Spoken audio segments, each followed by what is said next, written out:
Bismillahirrahmanirrahim. Bismillah, alhamdulillah, wassalatu wassalamu ala rasulillah Sayyidina Muhammad ibn Abdullah wa ala alihi wa sahbihi wa mawala wa la hawla wa la quwwata illa billah. Rabbi syrah li sadri wa yassir li amri wahlul 'uqdatam min lisani qawli wahdi qalbi ya fatahu ya alim ya fatahu ya alim ya fatahu ya alim ta'alina futuhal arifin amma ba'd. Para pecinta ilmu yang dimuliakan oleh Allah Subhanahu wa taala, puji syukur kepada Allah Subhanahu wa taala yang telah memberikan kita kemudahan pada kesempatan di malam hari ini untuk mengkaji ilmunya, dan semoga apa yang akan kita dapatkan pada kesempatan kali ini dijadikan ilmu yang manfaat dan diberikan keberkahan sehingga kita dapat mengamalkannya dalam kehidupan kita sehari-hari. Amin ya rabbal alamin. Baik, di kesempatan kali ini kita akan berbicara tentang Arkanuddin. Pembahasan yang akan kita bahas pada pertemuan kali ini adalah Arkanuddin, yaitu bab pertama di kitab Subhatus Saminah karya Al-Imam Ahmad Masyhur bin Taha Al-Haddad rahimahullah ta'ala. Pada kesempatan sebelumnya yang dibawakan oleh Al-Ustaz Ali Mu'tasim, dijelaskan bahwasanya kitab ini, kitab Subhatus Saminah Nazm Safinatun Najah, di sini ada beberapa masail yang ditambahkan oleh An-Nazim Al-Habib Ahmad Masyhur bin Taha Al-Haddad. Dan di antara masail tersebut adalah masalah yang akan kita bahas pada malam hari ini. Ar-rukun dalam bahasa Arab yaitu janibu syai' al-aqwa. Janibu syai' al-aqwa, sisi hal yang paling kuat dari sesuatu, itu adalah ar-rukun. Makanya sering disebut ar-rukun adalah tiang, karena pada suatu bangunan, sebesar apapun bangunan itu, jika tidak ada tiang, bisa jadi bangunan tersebut runtuh. Makanya tiang terkadang disebut juga ar-rukun. Baik, itu secara bahasa. Adapun istilah orang Arab mengatakan ar-rukun adalah juz'un minal mahiyyati la tatahaqqaqu illa bihi, yaitu bagian dari esensi, bagian dari sesuatu yang hanya dapat dicapai melaluinya. Jadi kita tidak bisa mencapai sesuatu hal kecuali kita harus melalui hal tersebut. Seperti itu. Kita tidak bisa mencapai agama Islam yang sempurna atau agama yang dibawa oleh Nabi Muhammad SAW yang sempurna. Kita tidak bisa memilikinya kecuali kita telah memiliki tiga hal tersebut. Jika salah satunya kurang, maka kita tidak bisa mencapainya dengan sebenarnya. Itu adalah rukun secara istilah. Adapun ad-din secara bahasa adalah at-ta'ah wal jaza wal hisab. Ada yang mengatakan wal ibadah, ya, ketaatan, balasan, perhitungan, ibadah, itu adalah ad-din secara bahasa. Walaupun sebetulnya banyak makna lain daripada kata ad-din. Tapi kalau kita perhatikan dari arti ad-din secara bahasa tersebut, itu cukup untuk menjelaskan perjalanan hidup manusia, ya. Karena di situ disebutkan at-ta'ah. Pertama kali manusia diciptakan adalah untuk taat ibadah kepada Allah Subhanahu wa taala. Wa ma khalaqtul jinna wal insa illa liya'budun. Tidaklah Allah Subhanahu wa taala menciptakan jin dan manusia melainkan hanya untuk menyembahnya atau menyembah Allah Subhanahu wa taala. Itulah. Makanya di sini ad-din adalah at-ta'ah. Kemudian wal jaza. setelah ada ketaatan pasti ada balasannya. Wal hisab, dan juga ada namanya nanti di akhirat itu adalah yaumul hisab, seperti itu. Ta'a wal ibadah wal jaza wal hisab, seperti itu. Itu secara bahasa agama, secara bahasa ad-din. Kalimat ad-din secara bahasa Arab. Adapun ad-din secara syariat adalah ma syara'ahu Allah Ta'ala ala lisan nabiyhi minal ahkam. Ya, itu ad-din secara syariat, yaitu segala sesuatu yang Allah syariatkan melalui lisan atau melalui perantara lisannya Nabi Muhammad SAW. Ya, hukum-hukum yang Allah syariatkan, segala sesuatu. Maksud sesuatu di sini adalah hukum-hukum. Hukum-hukum yang Allah syariatkan melalui perantara lisannya Nabi Muhammad SAW, baik itu Al-Quran, dalam bentuk Al-Quran, ataupun hadis Nabi SAW. Langsung saja, qaulun nadim ad-dinu ma ja'a bihil basyiru. Nah, ini sesuai dengan apa yang dibawakan oleh An-Nazim Al-Habib Ahmad Masyhur bin Tha Al-Haddad. Ad-dinu ma ja'a bihil basyiru an rabbihi liyahtadil jumhuru. Agama, ad-din adalah sesuatu yang dibawa oleh Al-Bashir. Al-Bashir yang dimaksud di sini adalah Nabi Muhammad SAW. An rabbihi, dari Tuhannya, yaitu Allah Subhanahu wa taala, yang mana tujuannya adalah liyahtadil jumhuru, agar manusia ini mendapatkan petunjuk, atau agama tersebut diturunkan oleh Allah Subhanahu wa taala melalui Nabi Muhammad SAW agar bisa memberikan petunjuk kepada umat manusia atau makhluknya Allah Subhanahu wa taala secara keseluruhan, seperti itu. Ya. Adapun kalimat Rabb, di sini ada kalimat Rabb, ya. Yang dimaksud dengan kalimat Rabb, apa itu kalimat Rabb? Kalimat Rabb banyak sekali artinya dalam bahasa Arab. Hanya saja kalimat Rabb ini adalah kalimat yang paling spesial. Kenapa spesial? Karena kalimat Rabb ini tidak diucapkan kepada selain Allah. Jadi kalimat ini khusus untuk Allah Subhanahu wa ta'ala. Itu kalimat Ar-Rabb. Adapun artinya banyak sekali. Al-Malik, Al-Muslih, ya. Semuanya artinya adalah seorang raja. Tapi secara bahasa itu mempunyai beberapa makna, sehingga disebutkan oleh Syekh Mustafa Al-Badawi dalam sebuah syair, ma'anir rabbi ma'budun murabbi khaliqun malikun maulal ataya kathirul khairi sayyiduna muhitu mudabbirun jabirun kasral baraya wa sahibun sabitun kada qaribu wa jami'un muslihun niltal mazaya. Makna kalimat Ar-Rabb adalah diantaranya adalah Al-Ma'bud, yang maha disembah, Al-Murabbi, yang maha mendidik, ya, kalau secara bahasa. Al-Khaliq, maha pencipta. Al-Malik, ya, raja. Maulal Ataya, maha memberi. Kathirul khairi, Sayyiduna muhitu, yang meliputi. Mudabbirun jabirun kasral baraya wa sahibun sabitun kada qaribu. Makanya tidak salah orang mengatakan bahwasanya Allah itu dekat. Nah, dekat, qarib. Karena Rabb, sifatnya Tuhan adalah qaribun, dekat. Jami'un muslihun niltal mazaya. Itulah arti-arti daripada kalimat Ar-Rabb.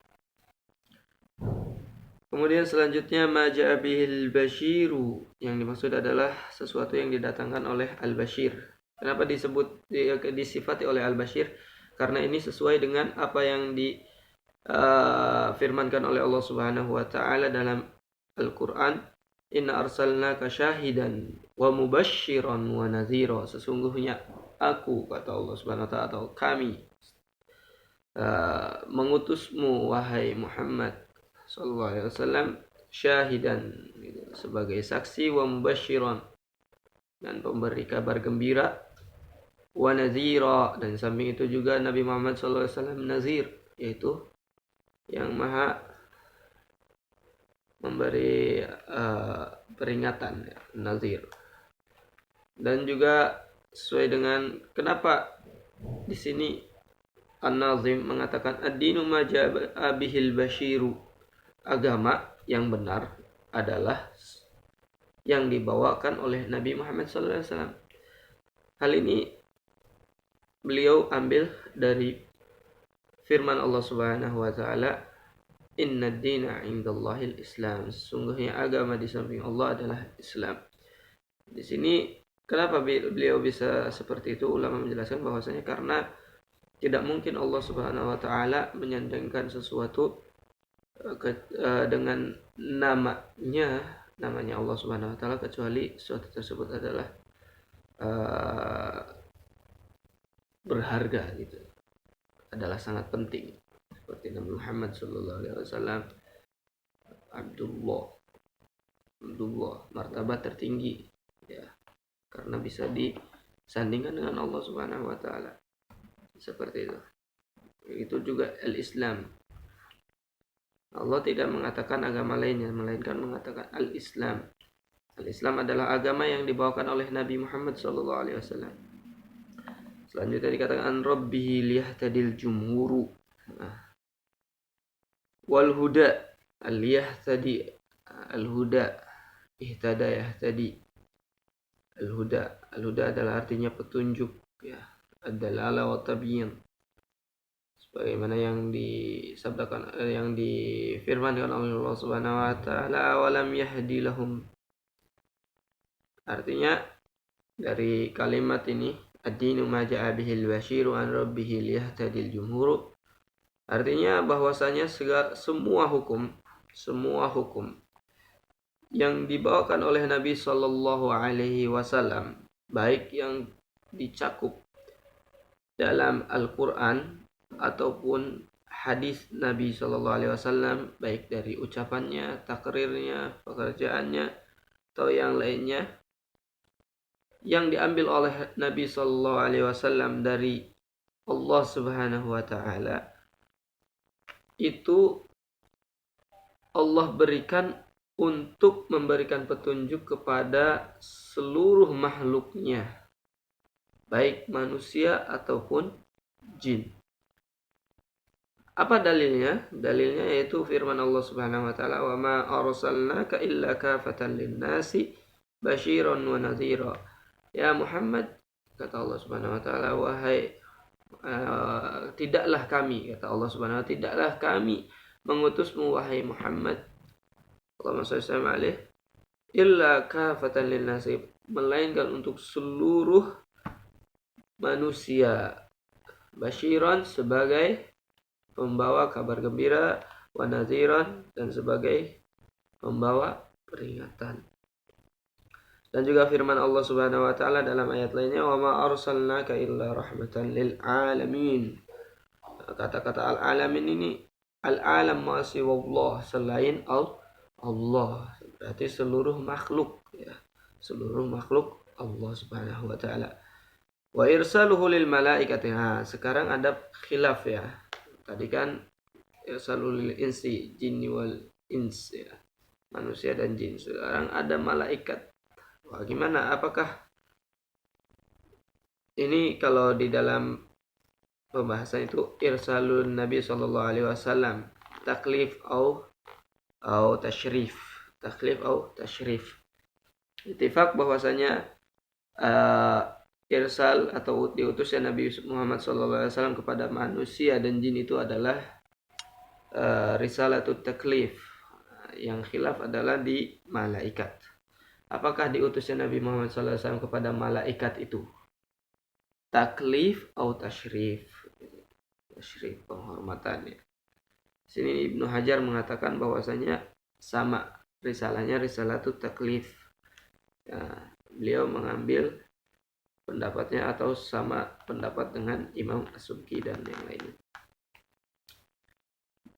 Bahkan kata beliau, Nabi Muhammad SAW itu diutus kepada seluruh makhluk Allah Subhanahu wa taala yang ada di mungkin di seluruh dunia ini ya. Jami'il kainati min hayawanin, khususnya di bumi ini ada hewan, benda mati ya kan, karena pada hakikatnya hewan juga bisa berbicara dengan Nabi SAW, dan Nabi Muhammad SAW paham akan bahasa yang diucapkan oleh hewan, sebagaimana pada waktu itu onta dan al-jamad tid'un nakhl pada waktu itu ya, pelepah korma dan batu. Nah, itu risalatu ta'arif namanya ya, risalatu ta'arif. Jadi risalatu ada 3, ada risalatu ta'arif, risalatu tasyrif, ada juga risalatu taklif. Risalatu ta'arif kepada hewan-hewan dan benda mati. Kemudian risalatu tasyrif menurut sebagian ulama yaitu kepada malaikat. Risalatu taklif yang secara ittifaq kepada manusia dan jin. Wa ma min nabiyyin illa ursila liqaumihi khassatan illa sayyidina Muhammadin sallallahu alaihi wasallam. Muhammadin sallallahu alaihi wasallam. Tidaklah nabi diutus kepada suatu kaum tertentu kecuali Nabi Muhammad sallallahu alaihi wasallam. Kenapa? Karena Nabi Muhammad sallallahu alaihi wasallam itu ursila illa kafatan linnas wa ma arsalnaka illa kafatan linnasi basyiran wa ma arsalnaka illa rahmatan lil alamin. Kedua ayat tersebut menunjukkan bahwasanya Nabi Muhammad sallallahu alaihi wasallam diutus ke seluruh makhluk Allah Subhanahu wa taala. Kama qala an-nazimu, karena itu Nazim juga mengatakan liyahtadil jumhur, semuanya tanpa terkecuali ya. Kemudian selanjutnya tashmuluhu salasatun arkanu al-islam wal imanu wal ihsanu. Tashmuluhu ya, ad-din, kata-kata ad-din itu mencakup 3 hal. Yang pertama adalah al-islam, kedua adalah iman, ketiga adalah al-ihsan. Ketiga hal ini harus saling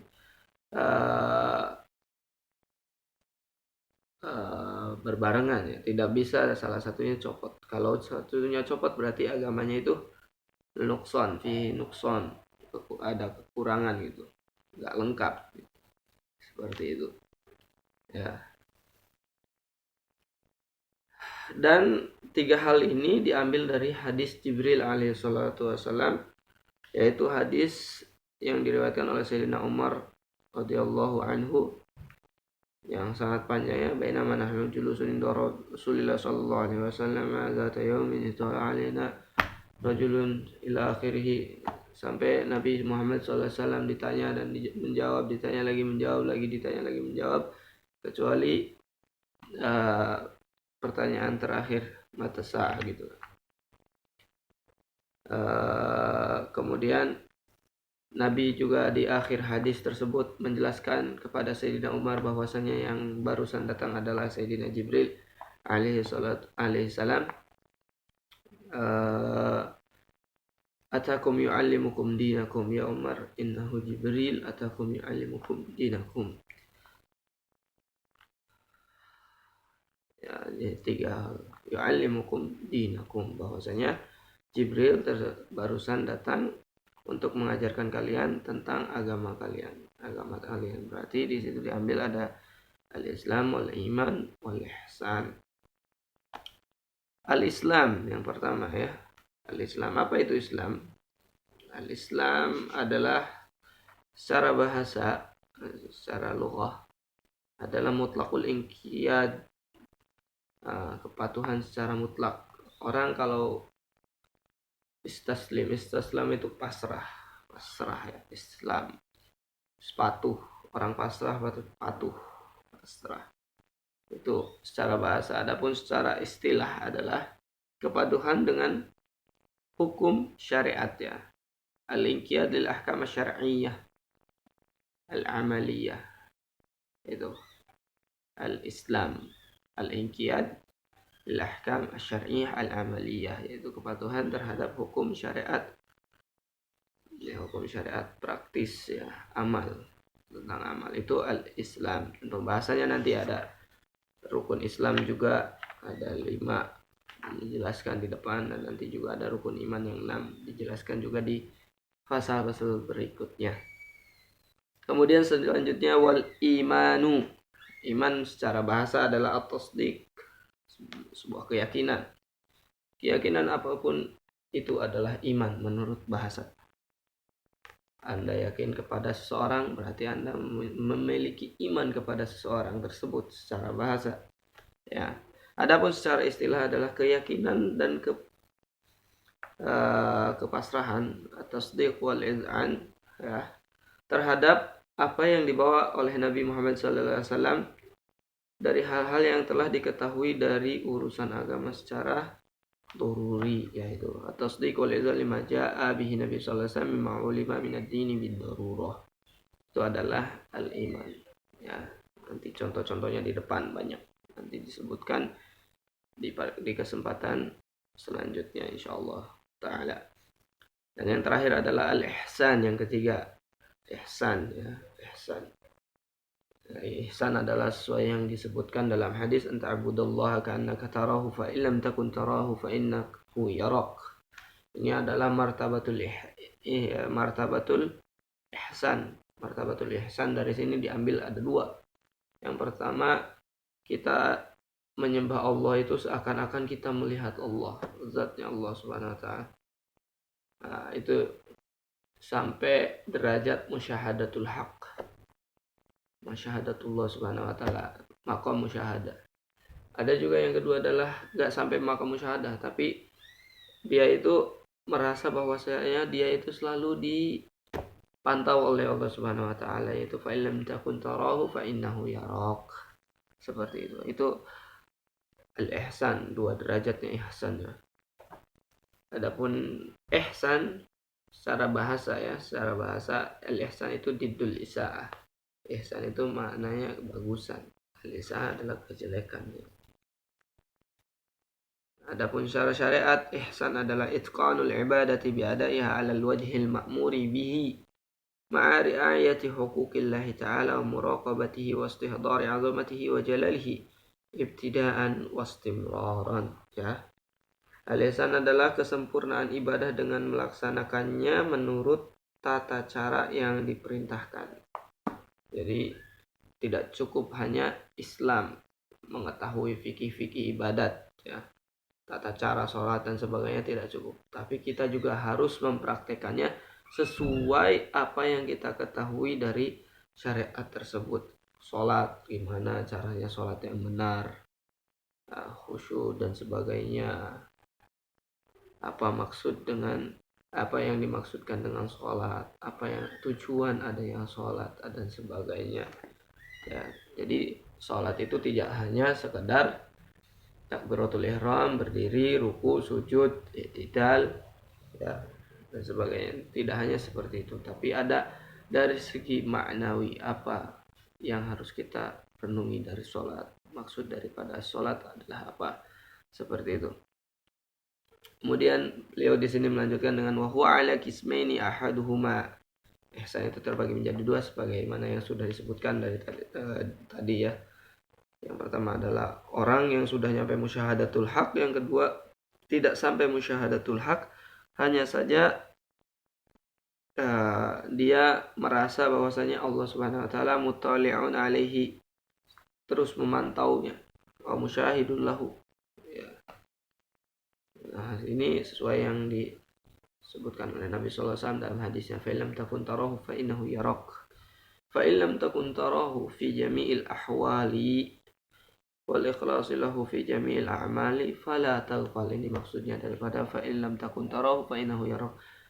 Artinya adalah walaupun sekiranya Anda tidak bisa melihat Allah Subhanahu wa taala, tapi setidaknya jangan sampai Anda lupa kepada Allah Subhanahu wa taala. Jangan sampai kita itu ada di marhalah atau di marhalah maqam ghaflah. Ghaflah, lupa daripada pantauan Allah Subhanahu wa taala, ya. Jangan sampai kita lupa bahwasanya Allah itu Al-Alim, yang Maha mengetahui, ya, segala hal apa yang kita lakukan.